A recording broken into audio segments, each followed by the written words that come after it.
A fría e implacable luz de las lámparas de araña del Salón Cisneros caía sobre el rostro de Sofía Herrera, no como un halo de gloria, sino como la lupa que agranda una imperfección. En el Madrid de 1888, su impecable dignidad era el único dote que le quedaba, el último escudo contra la voracidad de la alta sociedad. Ella, antes una prometedora joven de buen linaje, era ahora la cazadora de títulos vacíos, la mujer que, por salvar a su padre de la deshonra de una deuda de honor, había aceptado casarse con el supuestamente arruinado marqués Matías de Valdés. Cada paso que daba en aquel inmenso salón era un calvario de susurros, un eco mordaz de la burla de las damas que la veían como una paria elegante. Sin embargo, en el centro de aquel círculo de hienas, Matías, su esposo de pocas palabras, la miraba con una intensidad que prometía más que la pobre tierra que se suponía poseía. El ambiente estaba cargado del perfume de las gardenias y del veneno sutil de la hipocresía nobiliaria. El conde Luciano de Cisneros, el anfitrión y el motor de la desgracia de Sofía, se acercó con una sonrisa pulcra que no alcanzaba a sus ojos de depredador. Luciano era la personificación de la usura vestida de seda.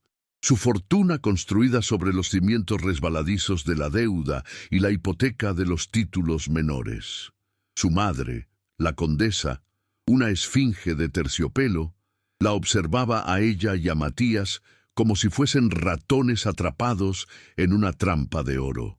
El verdadero infierno de Sofía no era la pobreza, sino la certeza de que su matrimonio, su último acto de sacrificio, no había sido suficiente.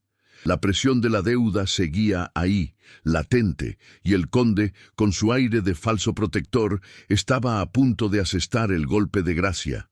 El vino espumoso se detuvo en las copas de cristal cuando el conde Luciano se aclaró la garganta con un gesto grandilocuente, anunciando un pequeño asunto de honor.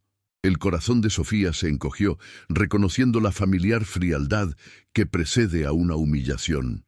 Luciano desenrolló un documento con un crujido seco, la sentencia de muerte financiera, y en voz alta y resonante ejecutó la deuda hipotecaria del marqués Matías de Valdés. No solo demandaba la propiedad, sino que exigía el pago inmediato de los intereses, una cifra que superaba con creces los supuestos recursos de su esposo.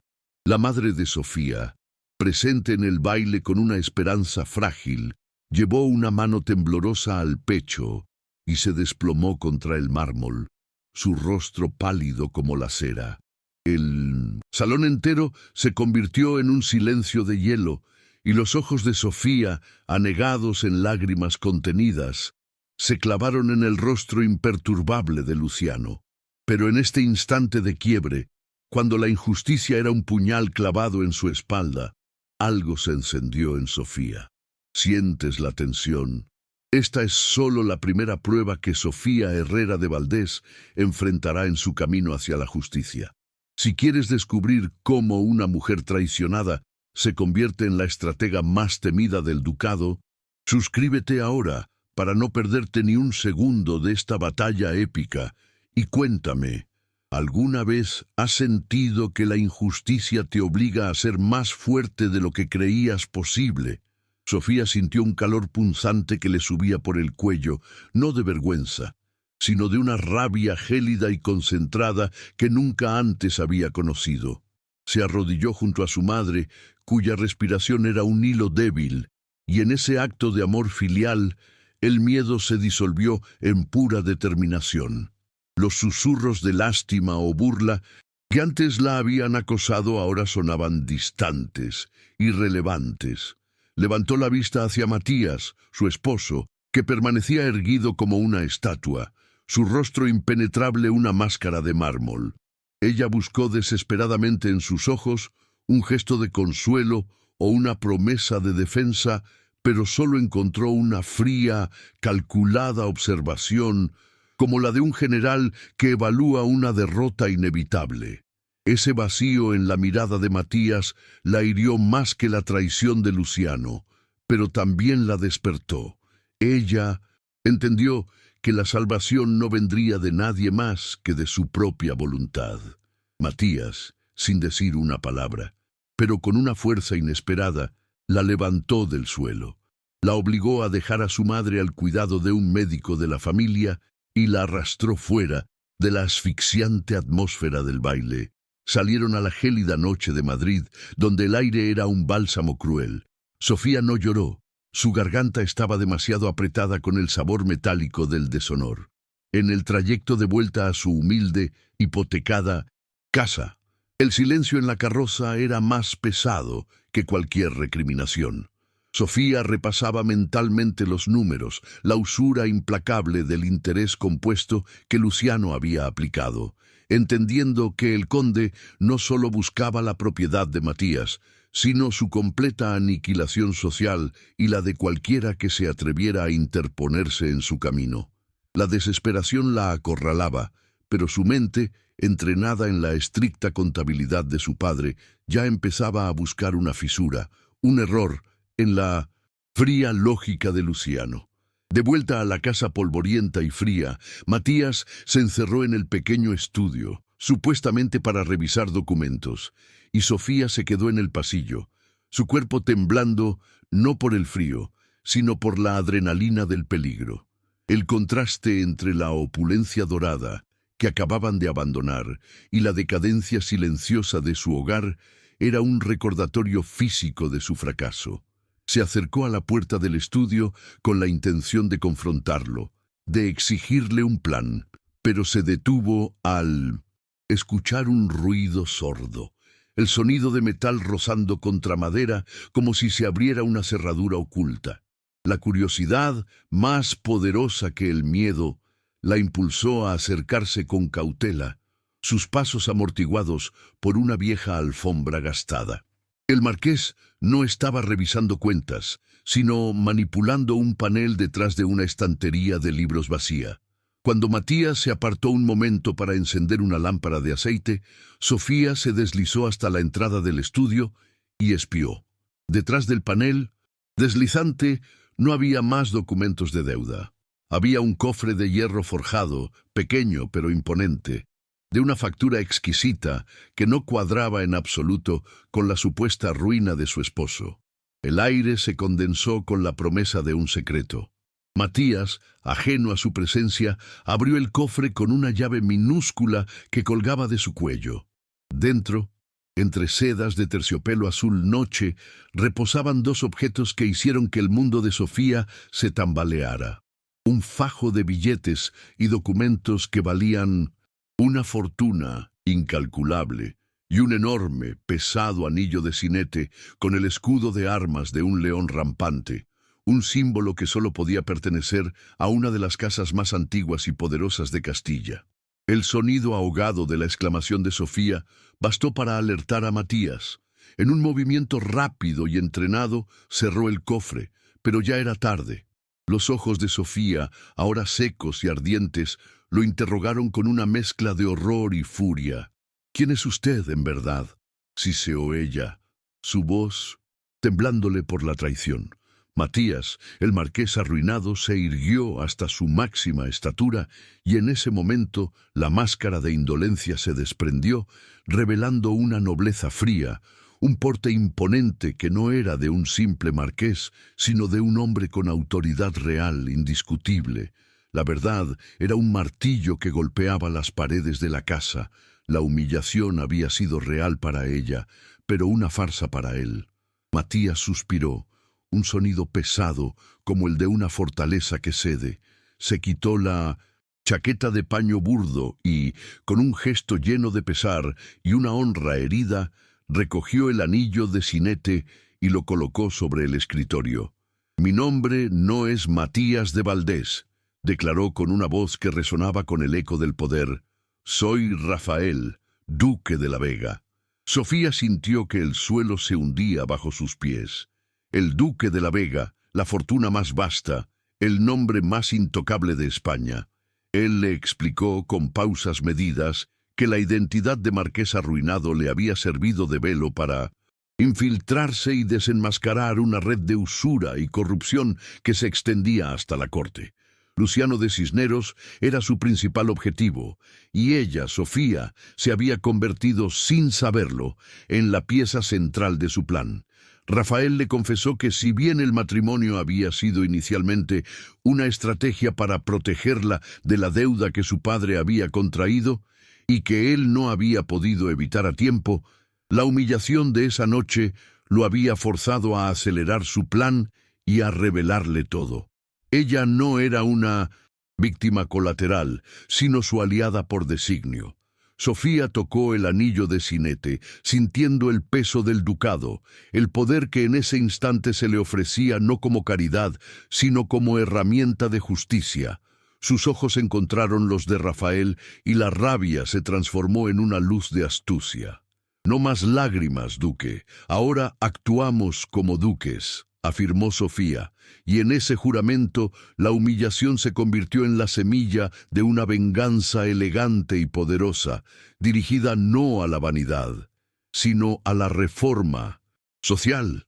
La pequeña y desvencijada casa del supuesto marqués se transformó esa noche en el cuartel general de una guerra silenciosa, con la sala de estudio, el antiguo refugio de la mentira, convertida en la cámara de la verdad.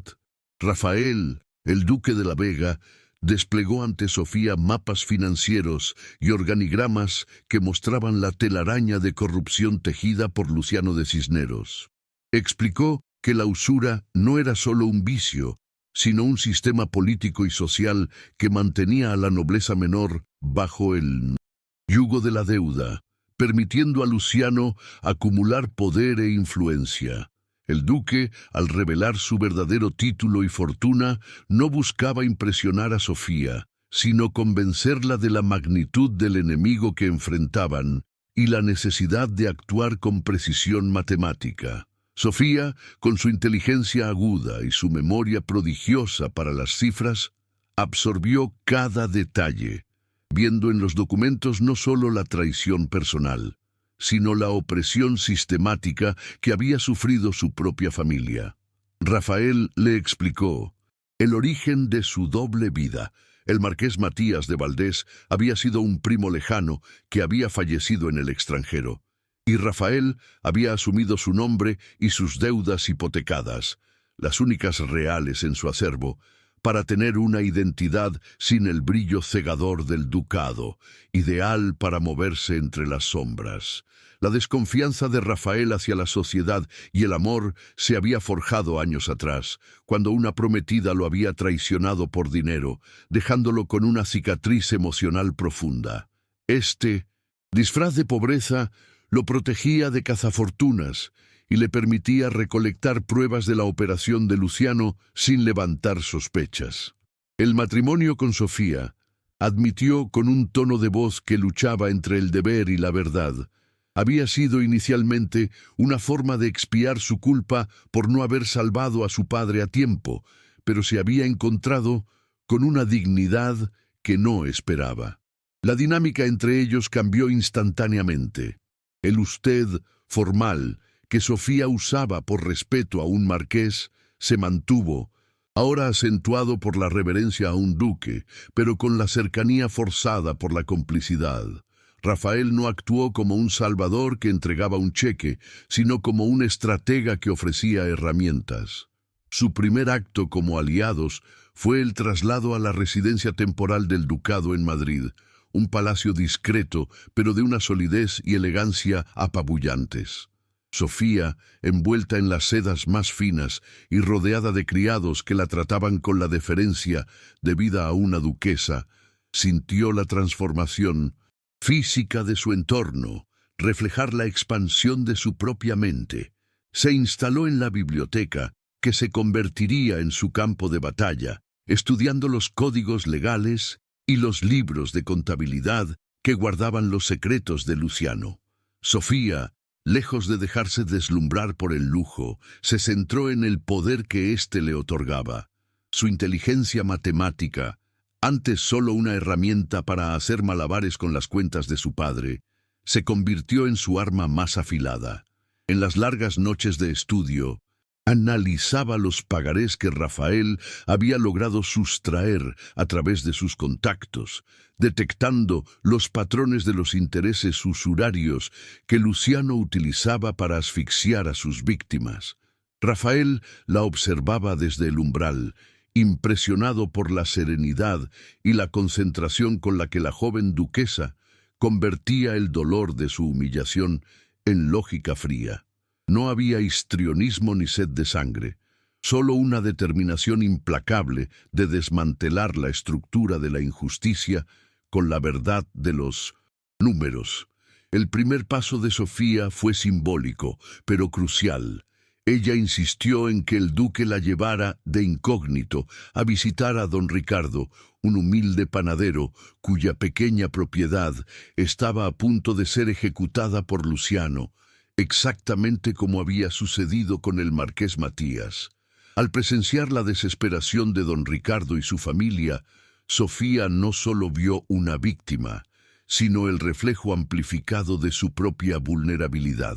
Sin consultar a Rafael, usó su autoridad como duquesa, firmando un documento con el cinete para liquidar la deuda del panadero y transferir la propiedad a un fideicomiso bajo su nombre.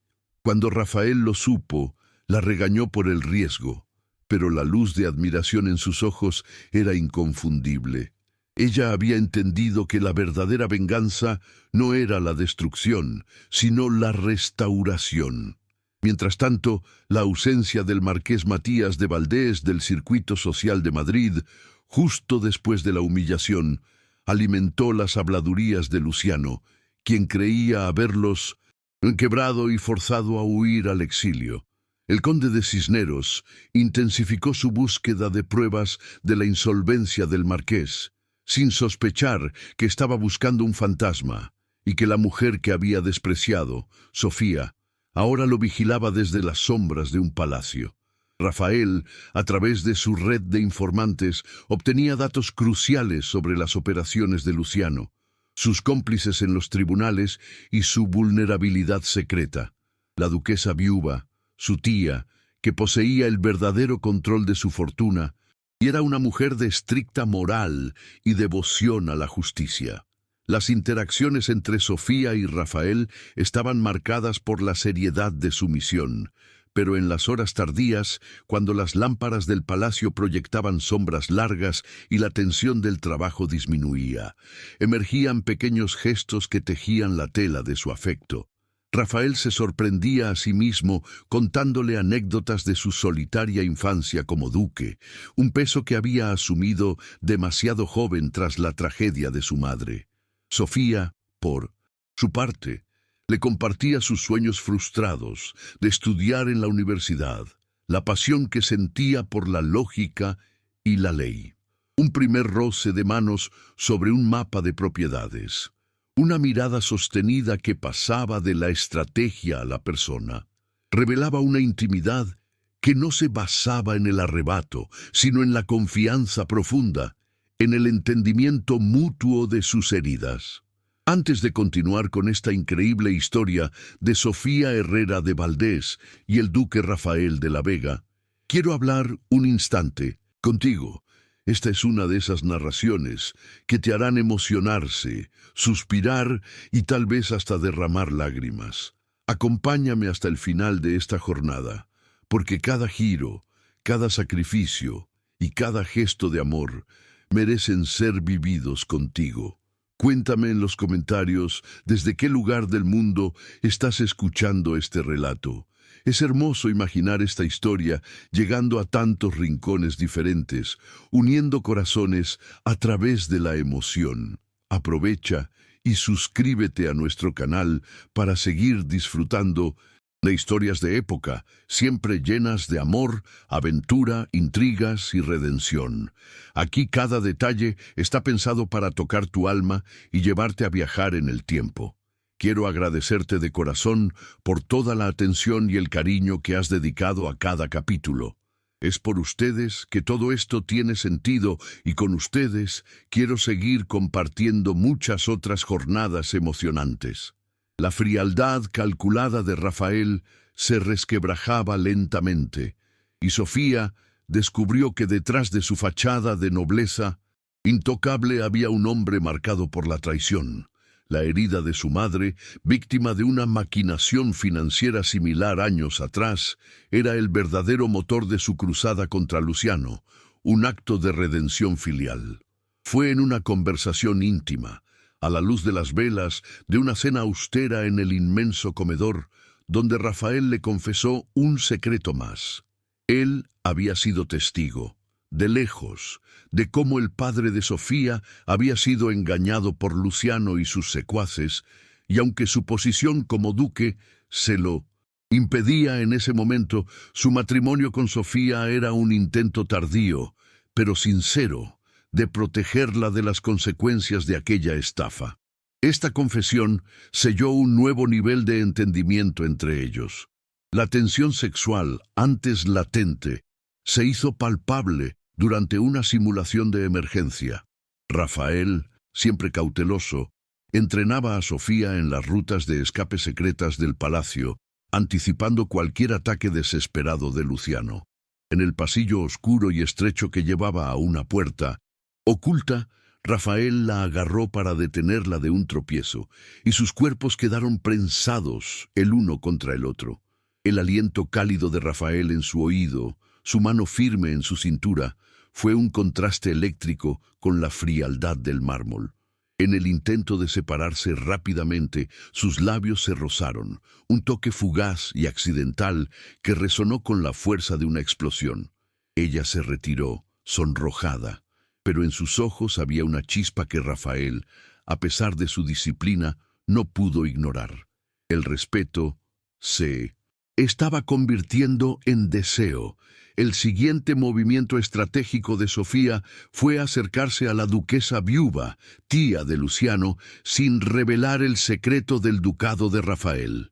Ella usó el pretexto de buscar apoyo para una asociación de caridad que ayudara a las familias arruinadas por deudas, un tema que sabía sensible para la duquesa, conocida por su piedad. Sofía, vestida con sencillez pero con una dignidad inquebrantable, logró ganarse la simpatía de la anciana, pintándole un cuadro vívido de la desesperación que el préstamo usurario provocaba. La duquesa viuda, sin saber que Sofía era la esposa del duque de la Vega, se convirtió en una aliada involuntaria, prometiendo usar su influencia para revisar los métodos de su sobrino Luciano, un hombre al que ya consideraba moralmente dudoso. Las acciones caritativas de la duquesa, sumadas al silencio del marqués Matías, hicieron que Luciano se impacientara. Creyendo que el marqués se había enriquecido de alguna manera ilícita o que había conseguido un protector poderoso, el conde intensificó su vigilancia. Un espía de Luciano lo interceptó en un camino solitario y le entregó un mensaje crudo y escalofriante. Si el marqués Matías no abandonaba Madrid inmediatamente, su esposa Sofía sufriría un accidente que pondría fin a su dignidad. La amenaza no era solo contra su fortuna, sino contra la vida y el honor de Sofía, lo que hizo que la sangre de Rafael hirviera. Por primera vez, el duque, siempre calculador, sintió el temor visceral de perder a la mujer que se había convertido en su razón de ser. Rafael regresó al palacio con una urgencia que no había mostrado en años. Su rostro estaba sombrío. El miedo por Sofía se reflejaba en cada línea de su expresión.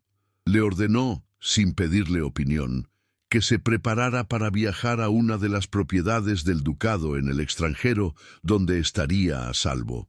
Sofía, que había estado analizando una prueba crucial de la manipulación de documentos de Luciano, se negó rotundamente. No me casé con un duque para esconderme, sino para luchar por la justicia de mi nombre, replicó con firmeza. Ella no quería ser solo la protegida, sino la estratega en el campo de batalla. Ella confrontó a Rafael no con miedo, sino con lógica. Le demostró que huir en ese momento validaría las sospechas de Luciano y debilitaría la posición de la duquesa viuva. La única forma de ganar la guerra era el enfrentamiento público, con pruebas irrefutables. Sofía Herrera, la mujer que había comenzado el relato como una víctima silenciosa, ahora estaba dando órdenes al duque más poderoso de Castilla. Ella tomó un libro de leyes y lo colocó sobre la mesa. «Mi estrategia es la ley, duque, y él no podrá manipular lo que es innegable. Nuestro poder no es el dinero, es la verdad», afirmó con una convicción que hizo temblar los cimientos de la desconfianza de Rafael. Rafael, vencido por la valentía y la inteligencia de su esposa, se rindió. El miedo a la traición se disolvió ante la evidencia de su lealtad inquebrantable y su sentido de la justicia. Él le entregó simbólicamente un cofre con las escrituras de todas las propiedades del ducado. «No soy tu salvador, duquesa, soy tu espada», declaró, aceptando su liderazgo en la estrategia. El duque de la Vega había cedido el control de su vasta fortuna y de su plan de venganza a una mujer de 23 años, consolidando su alianza en la confianza absoluta y la promesa de un amor que había florecido en la adversidad. La subsiguiente etapa fue una intensa y minuciosa guerra de la lógica, donde Sofía se sumergió en el inframundo legal y financiero de Madrid. Ella no solo analizó las deudas de don Ricardo, el panadero, sino las de docenas de familias arruinadas por Luciano. La duquesa, con la mente tan afilada como una hoja de Toledo, encontró la clave. El conde, mediante complejas transferencias entre empresas ficticias, había camuflado la verdadera tasa de usura, superando con creces los límites permitidos por la ley de la época. Sofía pasó días sin dormir en la gran biblioteca del ducado, rodeada de códigos y documentos amarillentos. Sus únicos compañeros eran la tenue luz de las velas y la presencia vigilante de Rafael, quien, aunque ahora confiaba plenamente en ella, sentía la punzada constante del peligro que la acechaba por su exposición. El primer golpe táctico de Sofía fue magistralmente discreto. Utilizó la vasta influencia bancaria de la Casa de la Vega para congelar, bajo una falsa justificación legal de investigación de bienes adquiridos por terceros, las cuentas de las empresas fachada de Luciano. Esta acción no destruía al conde, pero paralizaba su flujo de efectivo, su fuente de poder, causando pánico silencioso entre sus socios menores. Luciano, acostumbrado a operar con impunidad y velocidad, se encontró atascado en una maraña burocrática orquestada por la duquesa, cuyo rostro no conocía. El conde atribuyó la maniobra a un rival de larga data en la corte, nunca imaginando que la mujer que había humillado con tanto placer era la que manejaba los hilos. A medida que la tensión crecía, el peso del secreto y la culpa de Rafael por su implicación en el pasado de Sofía se hicieron casi insoportables. Él intentaba compensar su silencio con actos de devoción silenciosa, asegurándose de que Sofía estuviera protegida en todo momento. Pero el muro emocional entre ellos, aunque reducido, aún existía. Una tarde, Sofía encontró un antiguo diario de su padre en el que se mencionaba un encuentro con el duque Rafael de la Vega en un contexto de fraude hace años. La verdad era más dolorosa de lo que Rafael había revelado. Él había estado presente cuando Luciano engañó a su padre, y aunque joven e inexperto, no había intervenido, una omisión que le había costado la vida de su progenitor. Al confrontar a Rafael con la verdad contenida en el diario, Sofía sintió que el aire se le escapaba de los pulmones. El dolor del recuerdo de su padre se mezcló con la amargura de la media verdad de Rafael. Él no la había protegido, sino que había intentado comprar su conciencia con el matrimonio y el dinero. El duque se quedó sin palabras. Su fría compostura se derrumbó, revelando al joven atormentado que había fallado en su deber. Me casé con usted para redimir el honor que le robé a su familia, confesó Rafael con la voz quebrada. La revelación fue un golpe más devastador que la humillación pública, porque venía de la persona en la que finalmente había depositado su frágil confianza. Sofía se retiró a sus aposentos, sintiendo el lujo del palacio como una jaula dorada que amplificaba su soledad. El conocimiento de que su esposo, el hombre que ahora afirmaba amarla, había llevado el peso de su tragedia familiar durante años sin decírselo, la sumió en un abismo de desconfianza. ¿Podría el verdadero amor nacer de una fundación de culpa y secreto? El anillo de cinete, que antes había visto como el símbolo de su poder recién descubierto, ahora brillaba en la oscuridad como una carga, el precio de una verdad a medias. La duquesa de la Vega estaba en la cima del poder social, pero en el fondo de un profundo valle emocional. Durante días, Sofía se negó a compartir mesa o conversación con Rafael, comunicándose con él solo a través de notas estrictamente profesionales sobre el plan contra Luciano. El duque, respetando su dolor, se mantuvo a distancia, su rostro consumido por una agonía silenciosa. Este era su castigo, tener el poder de un imperio, pero no el corazón de la mujer que amaba. Sofía, sin embargo, no detuvo su misión. Su trabajo se convirtió en su única ancla. El foco en la justicia para los otros se hizo más intenso, un mecanismo de defensa contra el dolor de su propia herida. La venganza ya no era personal. Se había transformado en un deber moral hacia la comunidad. Sintiendo el cerco financiero, Luciano recurrió a la crueldad directa. Convocó una reunión de sus acreedores más poderosos e influyentes, difamando al marqués Matías, diciendo que había huido con el dinero de las hipotecas.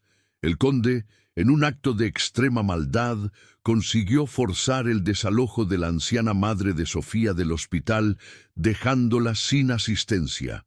La noticia, entregada a Sofía por un sirviente leal, la golpeó con la fuerza de un rayo. La duquesa entendió que Luciano no tenía límites. Su guerra era personal, brutal y dirigida a destruir todo lo que ella amaba.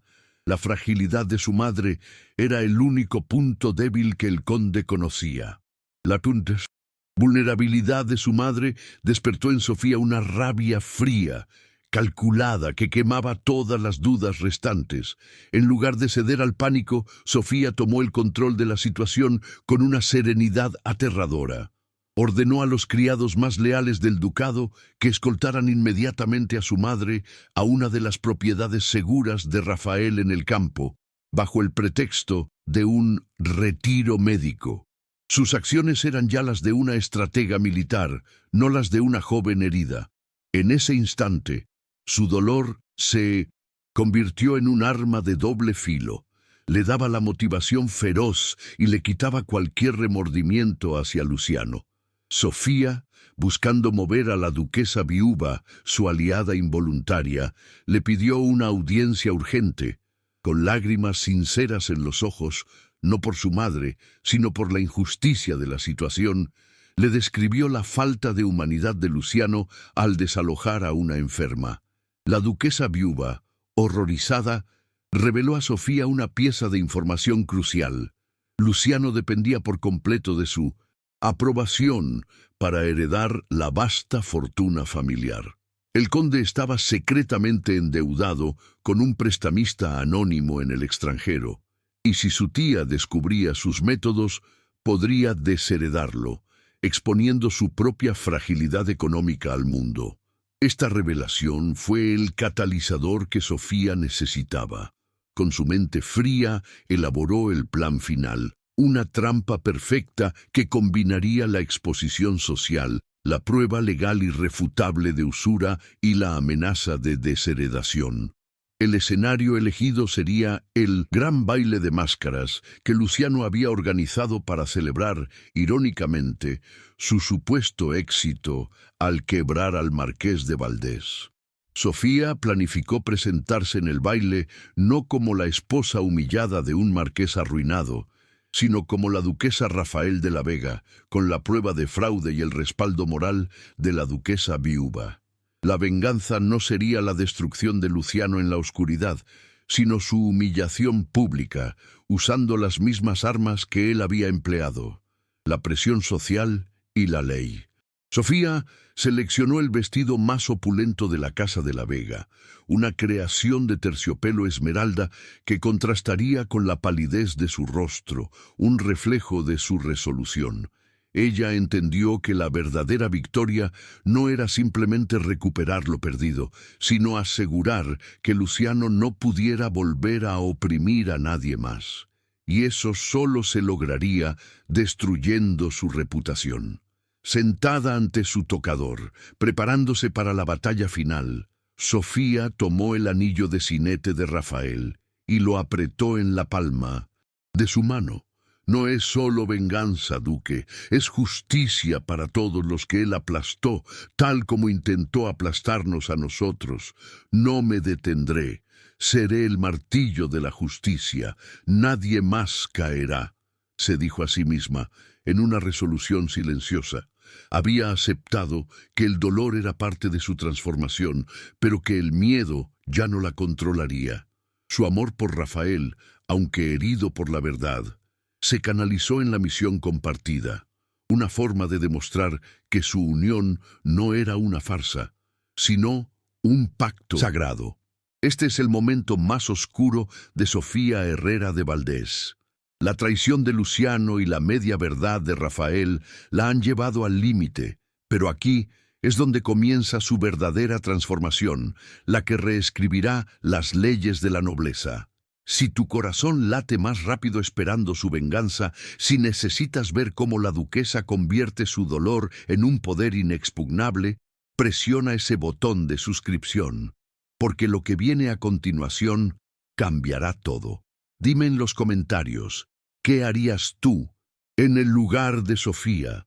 ¿Perdonarías la verdad a medias o lucharías hasta el final por la justicia completa?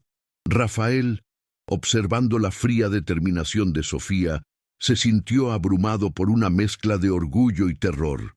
Estaba presenciando el nacimiento de una líder, pero temía que la sed de justicia la consumiera. Se acercó a ella, rompiendo el silencio que había gobernado sus días, e intentó persuadirla de que abandonara el plan del baile, que bastaba con la victoria legal. Podemos vivir en paz, Sofía. El dinero está asegurado, no necesitamos más dramas, suplicó, un atisbo de debilidad en su voz. Su pasado le había enseñado a huir del conflicto social, a protegerse detrás del oro, pero Sofía le enseñó que el honor no se compra con la paz, sino que se gana con la lucha por los vulnerables. Sofía se volvió hacia él con ojos claros y firmes, el primer gesto de intimidad real en días. Le recordó que la fortuna de la Vega no valía nada si se usaba solo para el enriquecimiento personal. Si retrocedemos ahora, Luciano encontrará otra víctima, y tu culpa por lo de mi padre te consumirá. La justicia para mí es la justicia para todos, afirmó con la solemnidad de un juez. Ella entendía que la redención de Rafael dependía tanto de esta victoria como la suya. Ella necesitaba que él confiara no solo en su inteligencia, sino en su moral, y que aceptara el riesgo del enfrentamiento público. El duque, al ver que la duquesa no cedería, se puso a su disposición total. Como desees, duquesa, yo te protegeré, aunque me cueste el ducado, prometió. Sus hombres de confianza, que habían operado en secreto durante meses, se activaron para el plan final. Debían asegurar la presencia de la duquesa viuda en el baile, filtrar estratégicamente la información de la posible desheredación de Luciano y garantizar la seguridad de Sofía en medio de la inevitable conmoción. El ambiente en el palacio pasó de la quietud tensa a la frenética precisión de un reloj de guerra. En un acto final de preparación simbólica, Sofía exigió que las joyas más grandes y raras del ducado de la Vega fueran sacadas de las bóvedas, no por vanidad, sino como un disfraz. Luciano había humillado a una mujer que parecía pobre. Ahora sería aplastado por una mujer que no solo era inmensamente rica, sino que manejaba el poder de la riqueza con una inteligencia superior. El contraste entre la Sofía harapienta del inicio y la duquesa resplandeciente del clímax tenía que ser lo suficientemente brutal como para grabar la lección en la mente de toda la sociedad madrileña. La noche del baile de máscaras llegó con una niebla densa y fría que envolvía Madrid, un presagio de la tormenta social que se avecinaba. Antes de partir, Rafael se acercó a Sofía, vestida con el esmeralda deslumbrante, su rostro cubierto por una delicada máscara de encaje. Él no le dijo, «Te amo», sino que la abrazó con una fuerza que le comunicó todo el miedo y la devoción que sentía. Fue una declaración de amor silenciosa y física, una promesa de protección incondicional. Sofía correspondió al abrazo, sintiendo la calma que irradiaba del hombre que, aunque la había herido con un secreto, ahora ponía todo su ser y su imperio a los pies de su justicia. El carruaje con el escudo de armas de la Vega se detuvo frente al Salón Cisneros, el mismo lugar de la humillación inicial. El ruido de la música y la risa se apagaron mientras Rafael, sin su máscara de marqués, salía revelando la imponente figura del duque. Él ayudó a Sofía a bajar, y la sociedad contuvo el aliento. La misteriosa dama que lo acompañaba, cubierta por su máscara, portaba las joyas legendarias de los de la Vega, un peso de diamantes y esmeraldas que solo podía pertenecer a la duquesa. El conde Luciano palideció al ver al duque más poderoso de Castilla en su salón, sin comprender por qué estaba allí, ni quién era la mujer a su lado. Luciano, preso de la sorpresa y el miedo ante la presencia del duque, intentó disimular, creyendo que Rafael estaba allí, para un mero acuerdo político. La duquesa viuva, por su parte, ya había llegado y observaba con creciente desaprobación la ostentación de su sobrino. Sofía, siempre en silencio, se dirigió con paso firme a donde estaban los documentos de hipoteca que Luciano exhibía orgullosamente a sus socios. Con un simple movimiento de su guante, ella tocó los papeles, señalando que la hora de la contabilidad final había llegado, y que no se iría hasta que el último error fuese corregido, y la última víctima vindicada. El aire en el salón se hizo irrespirable. La música parecía un ruido hueco y lejano. Rafael se situó al lado de Sofía, un muro de fuerza, y asintió, dándole la señal para comenzar el desmantelamiento. Luciano de Cisneros se sintió atrapado, sus ojos escudriñando el rostro enmascarado de la mujer, reconociendo en sus gestos la misma dignidad inquebrantable que había intentado doblegar en la humillación del marqués.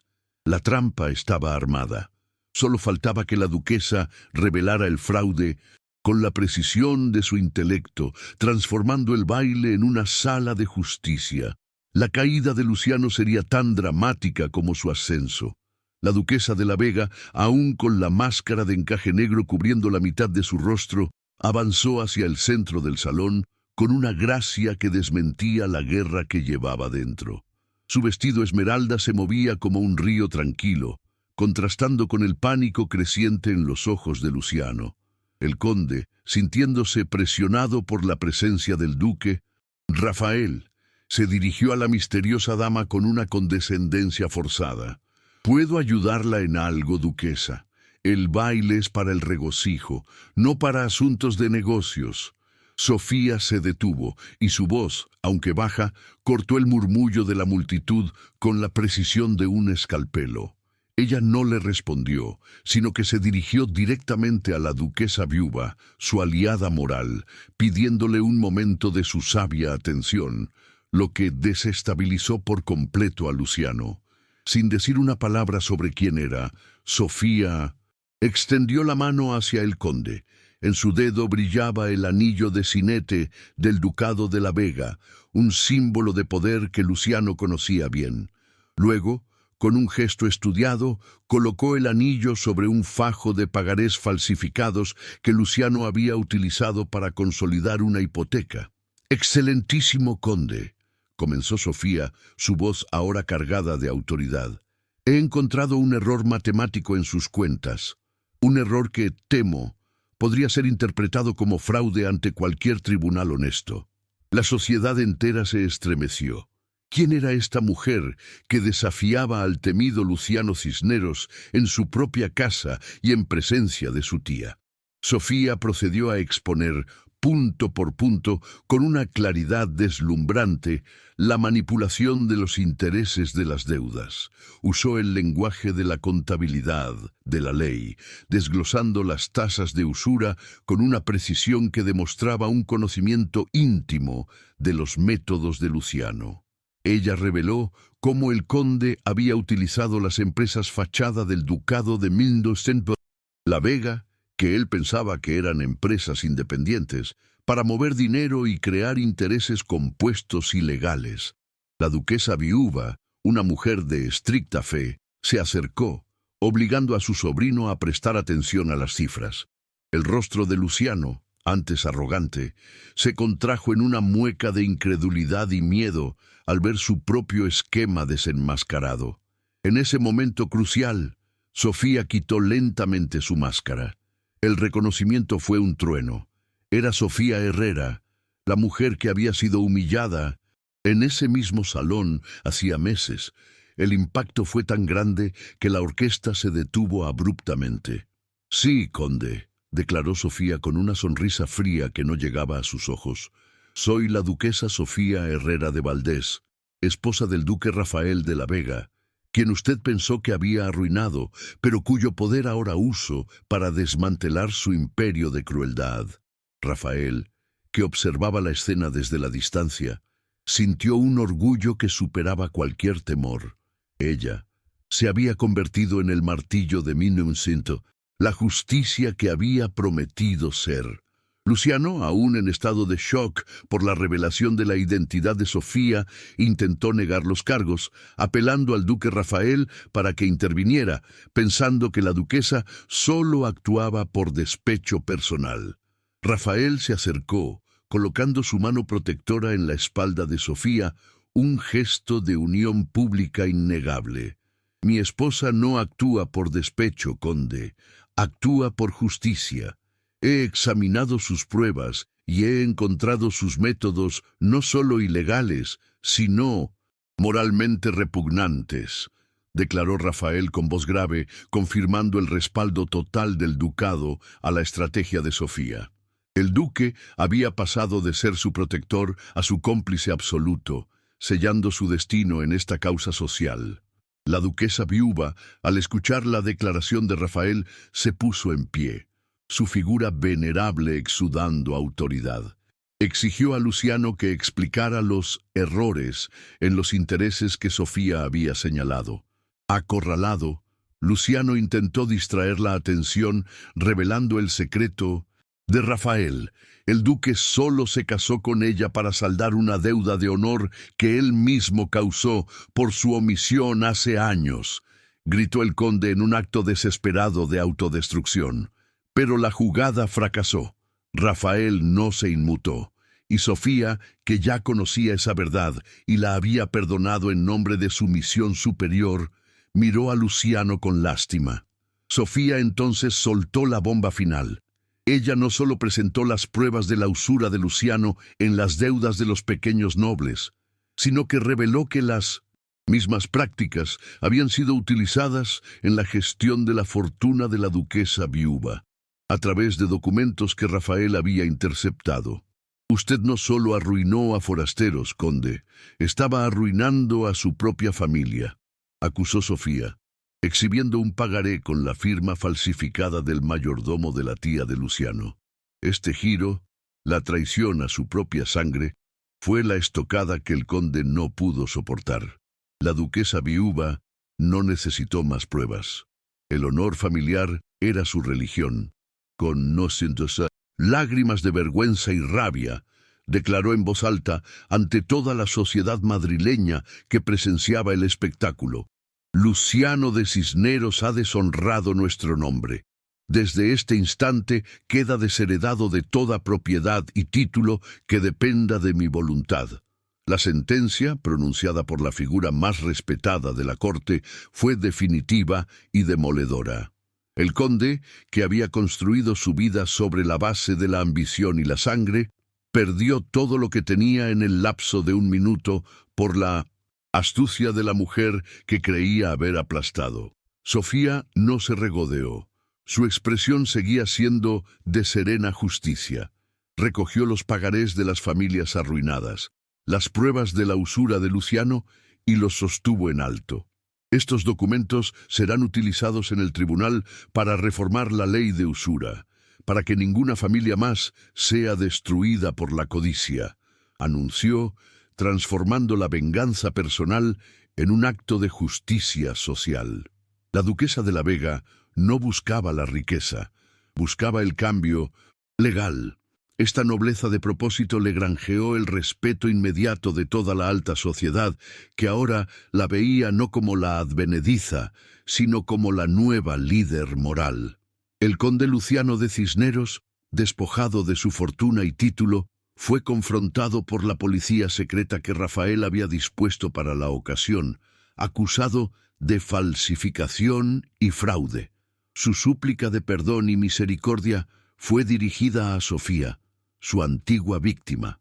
Ella, sin inmutarse, le dijo: «La justicia no tiene precio, conde, pero sí un coste para los tiranos». Fue escoltado fuera del salón, bajo la mirada de desprecio de la misma sociedad que lo había ensalzado.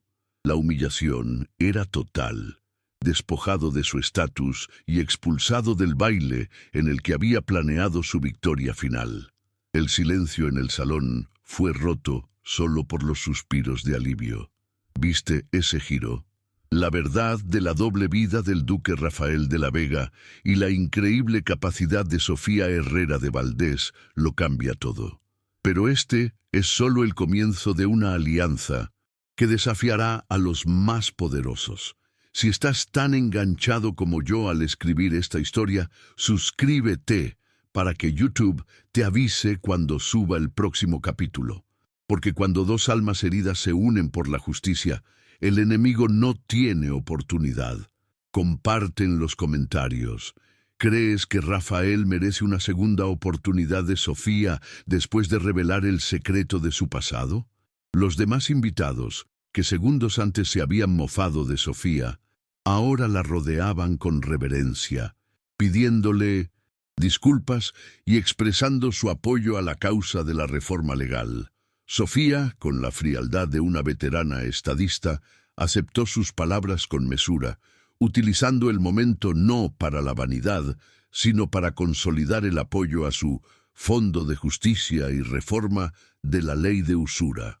La duquesa viuva se acercó a ella, no con palabras de agradecimiento, sino con un abrazo sincero.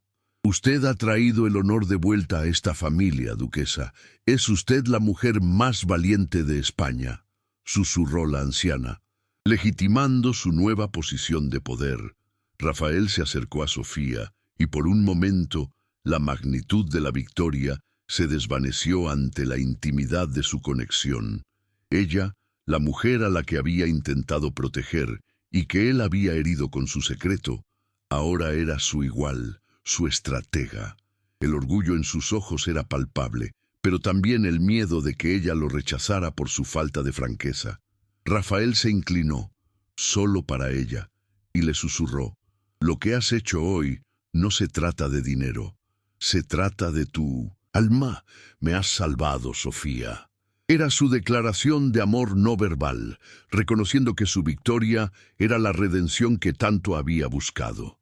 En medio del caos controlado del salón, Sofía miró a Rafael, sintiendo la tensión del amor que había superado la traición y el secreto. Ella entendió que el error de Rafael no había sido la maldad, sino el miedo, el mismo miedo que ella había sentido al inicio. Su perdón no fue un acto de debilidad, sino el reconocimiento de su propia fuerza. El primer «te amo» de Rafael no fue una frase elaborada, sino un suspiro de alivio en el calor de la batalla. Sofía le respondió con una mirada que contenía la promesa de un futuro, una unión forjada en el fuego de la justicia. Sofía tomó su rostro entre sus manos y, sin importarle la multitud que los observaba, lo besó. No fue un beso accidental, sino una unión profunda y apasionada que selló su alianza, su amor y su misión compartida. Fue el reconocimiento de que eran un equipo, un poder indivisible. Tensión romántica, que había crecido a fuego lento durante toda la historia, culminó en ese momento de triunfo y vulnerabilidad. El beso no fue el final, sino la promesa de un nuevo comienzo, una fundación de amor y justicia. Sofía ordenó que los documentos que probaban el fraude de Luciano fueran llevados al tribunal inmediatamente, asegurándose de que la duquesa viuda y otros testigos de peso estuvieran presentes para validar la evidencia. Ella había aprendido que el poder no radicaba solo en la posesión, sino en la ejecución legal correcta. El legado de su venganza no sería solo la caída de un hombre, sino la reescritura de una parte de la ley para proteger a los más débiles. El conde Luciano, humillado y desheredado, fue liberado bajo fianza por un tecnicismo legal, pero su reputación y su poder social estaban irrecuperables. Forzado a huir de Madrid, se convirtió en un paria, un fantasma de su antigua arrogancia. Sofía y Rafael habían logrado la venganza perfecta, no la muerte, sino la aniquilación social, el castigo más temido por la nobleza. La justicia no había sido violenta, sino implacablemente inteligente. De vuelta en el palacio, la celebración fue austera y privada, un contraste con el tumulto del baile. Sofía y Rafael compartieron una copa de vino sin hablar de la victoria, sino del futuro. Rafael le prometió que nunca más guardaría un secreto de ella y que su fortuna, su nombre y su vida estaban a su disposición. La duquesa, con su mente todavía enfocada en la estrategia, comenzó a planificar los detalles del Fondo de Justicia y Reforma de la Ley de Usura. Sofía sintió una paz que no había conocido desde la humillación. Su dignidad había sido restaurada y amplificada. Ella no solo había salvado a su familia, sino que había redimido a su esposo y a la comunidad entera de las garras de la usura.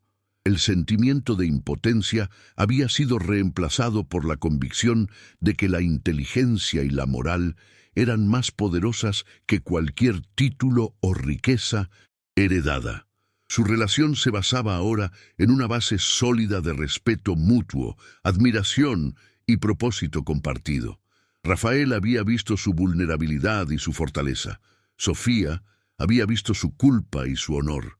El amor no era una fantasía romántica, sino una alianza poderosa y pragmática. Se acostaron, no en la euforia de la victoria, sino en la calma profunda de los guerreros que han ganado la batalla y se preparan para el futuro. Antes de dormirse, Sofía le dijo a Rafael: «La batalla legal es solo el comienzo. Ahora, duque, usaremos cada céntimo de la fortuna de la Vega para cambiar este país. Seremos duques, pero duques de la justicia social». Rafael asintió, besándola en la frente. El duque más rico de España había encontrado su propósito y su alma gemela, y juntos gobernarían con una moralidad que la corte de Madrid nunca había visto. El clímax estaba a la vuelta de la esquina. La semana que siguió al baile de máscaras fue la verdadera culminación de la estrategia de Sofía. El enfrentamiento social se transformó en una batalla legal en el Tribunal Supremo de Madrid. Sofía, actuando no solo como testigo, sino como asesora legal de la acusación, presentó los documentos de usura y las pruebas de la manipulación de intereses con una elocuencia fría que dejó a los jueces atónitos.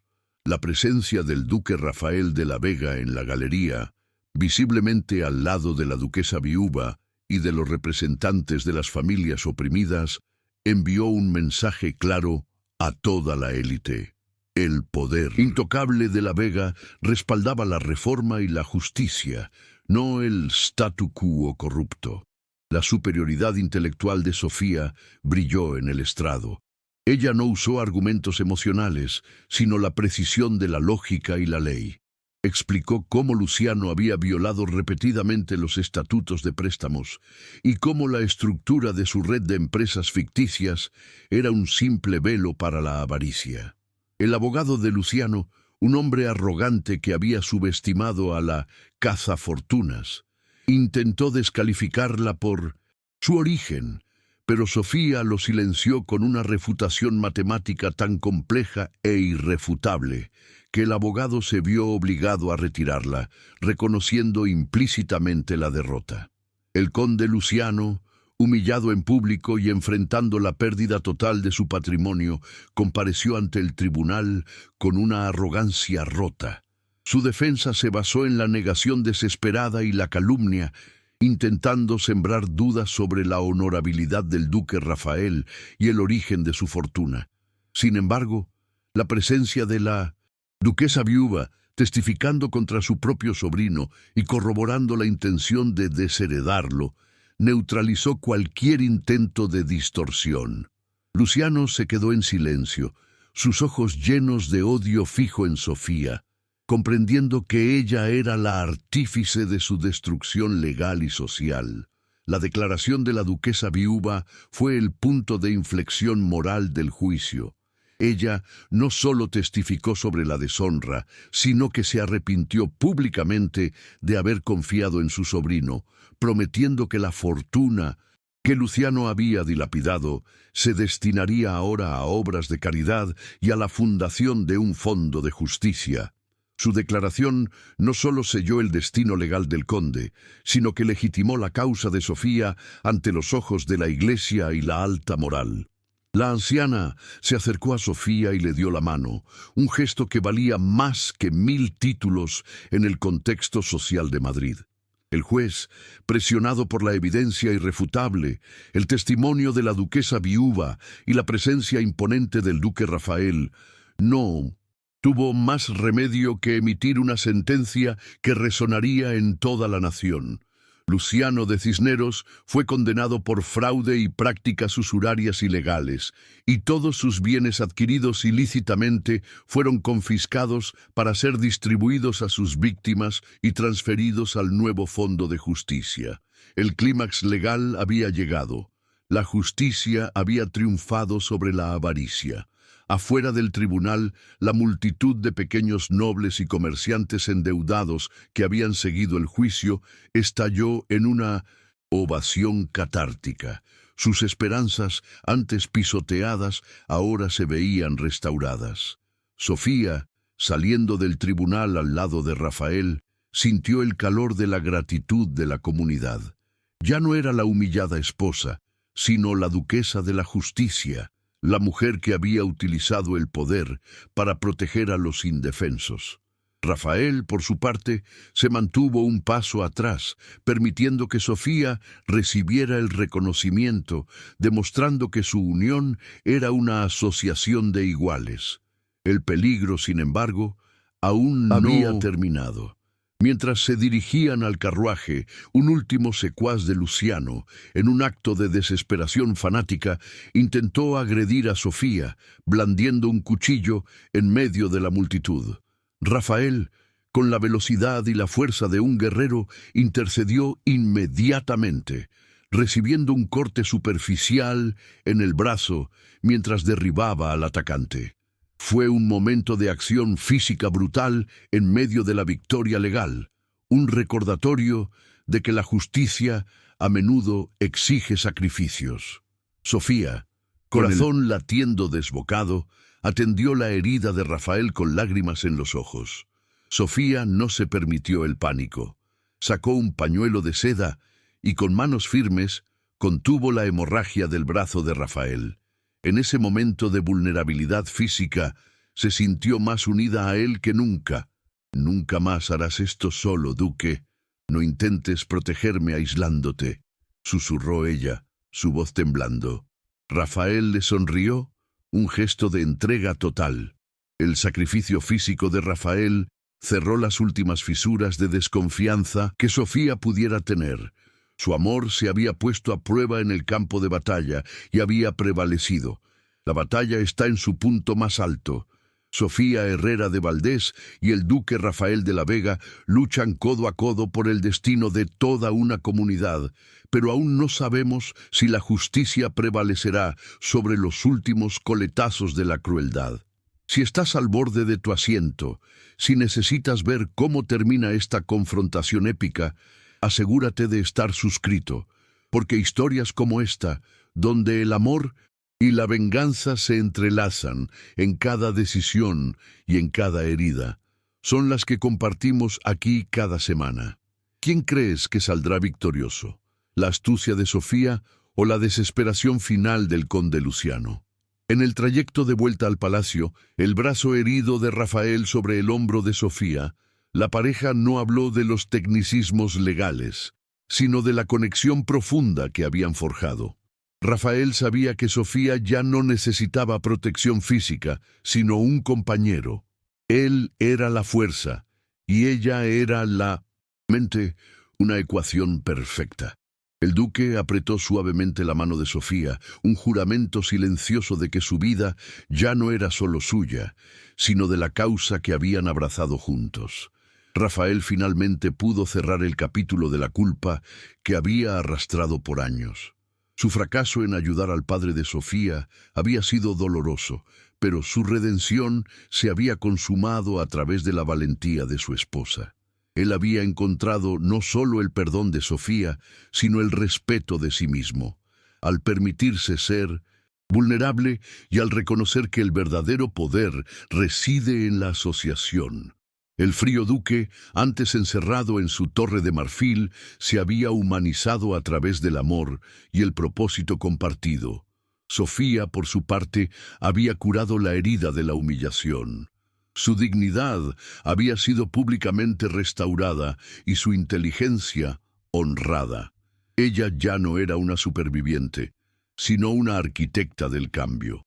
La duquesa de la Vega había descubierto que su voz, amplificada por el poder del ducado, podía reescribir la ley y ofrecer esperanza.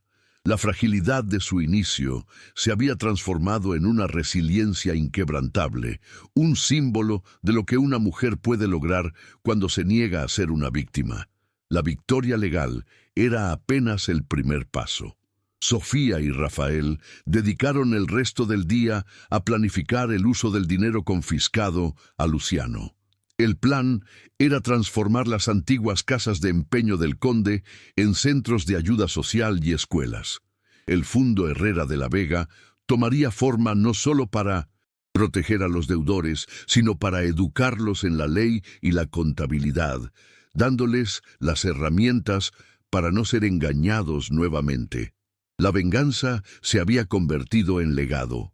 Al caer la noche, y ya en la privacidad de su palacio, Sofía ayudó a Rafael a cambiar el vendaje de su herida. Mientras lo hacía, le dijo con una seriedad suave: «Ahora que la justicia se ha cumplido y que el conde ha sido vencido, podemos finalmente ser esposo y esposa sin el peso de la guerra».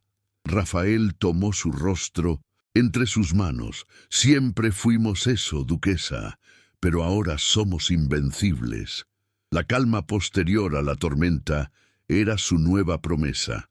El último atisbo de la escena es Sofía y Rafael abrazados, mirando por la ventana la ciudad de Madrid, ahora iluminada no por el brillo artificial del salón de baile, sino por la luz tenue de la justicia restaurada. El duque y la duquesa habían ganado su batalla y su corazón, y el futuro se extendía ante ellos, lleno de trabajo noble y un amor profundo y bien merecido. Las semanas se transformaron en meses y el eco de la caída del conde Luciano de Cisneros resonó en toda la nobleza española, sirviendo de advertencia a cualquier otro noble tentado por la usura. La sentencia judicial fue un precedente legal que facilitó la reforma de la ley de préstamos, protegiendo a los más vulnerables de las garras de la ambición desmedida. Sofía y Rafael trabajaron incansablemente, utilizando la fortuna de la Vega no como un tesoro personal, sino como un motor de cambio social.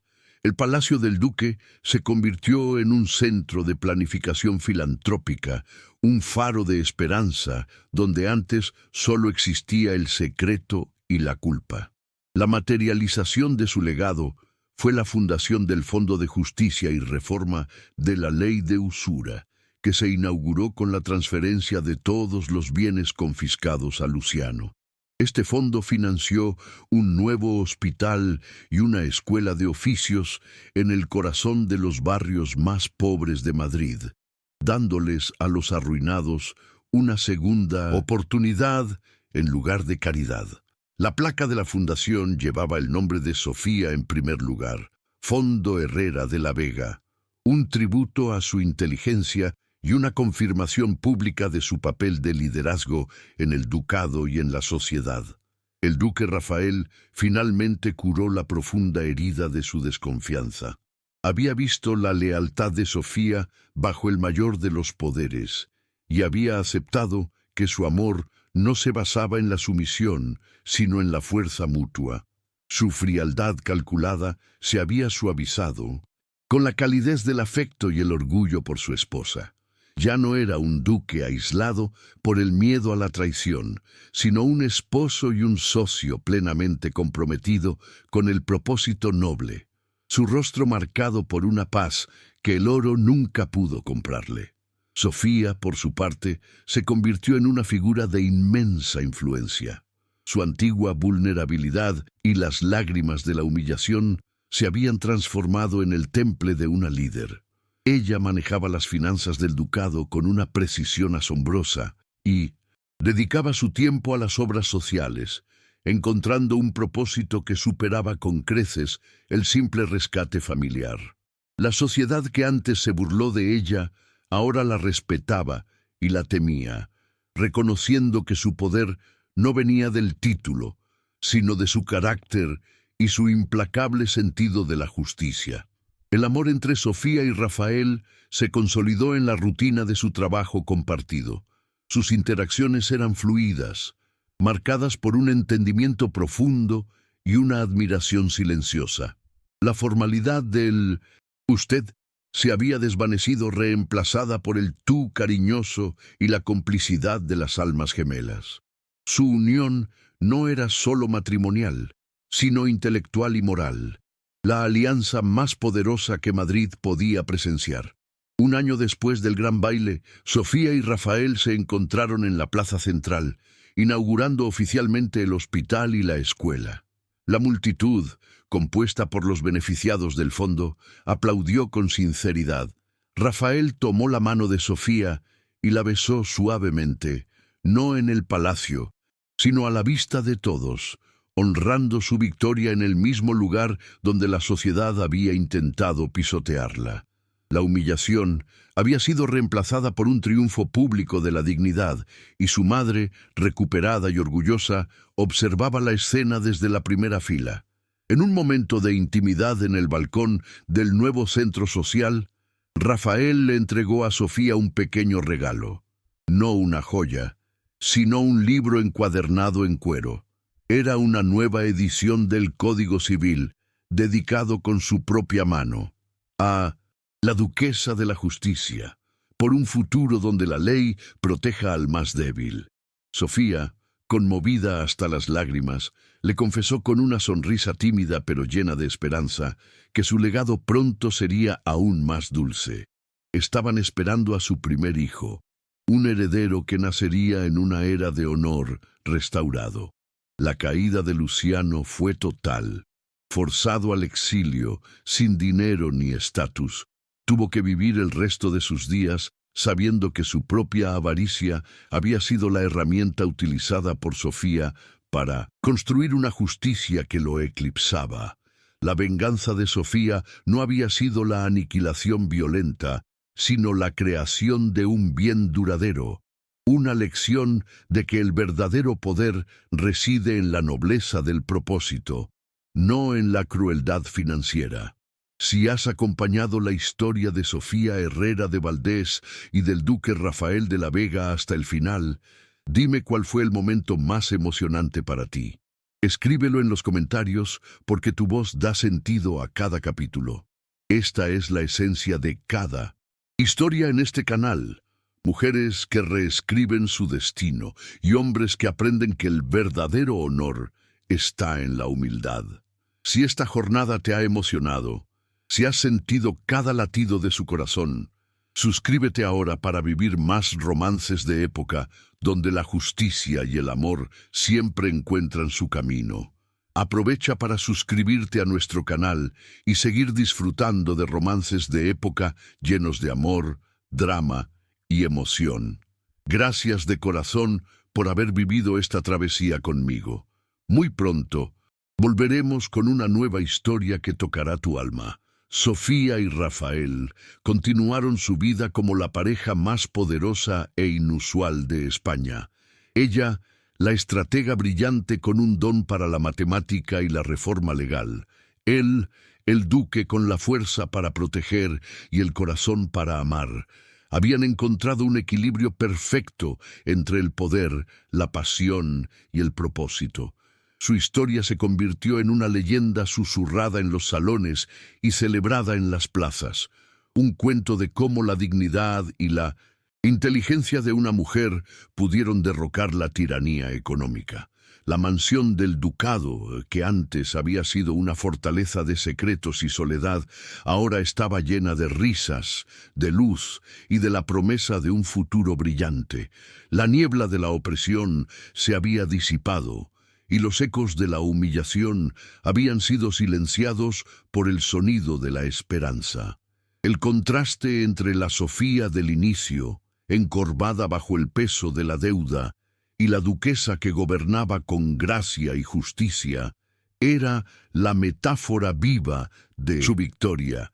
No era solo un cambio de fortuna, sino la resurrección de un alma. Sentada en su biblioteca, donde la guerra se había ganado con documentos y no con espadas, Sofía cerró el libro de cuentas finales. La justicia no solo había sido restaurada, sino que se había expandido. Su último pensamiento fue para la frase que le había dicho a Luciano: «La justicia no tiene precio, pero sí un coste para los tiranos». Ella había pagado el coste con su dolor y sus lágrimas, y a cambio había ganado un amor verdadero y la redención para toda una comunidad. Rafael entró en la biblioteca y la abrazó por detrás, besándole el cabello. El duque y la duquesa se quedaron mirando su ciudad, que ya no era un escenario de traición, sino un reino de posibilidades. Su legado no sería solo su hijo o su fortuna, sino la prueba de que un amor forjado en la lucha por la justicia puede reescribir la historia. El fin del drama personal era el comienzo de su gran obra, un futuro donde el honor y la justicia social serían inseparables del amor.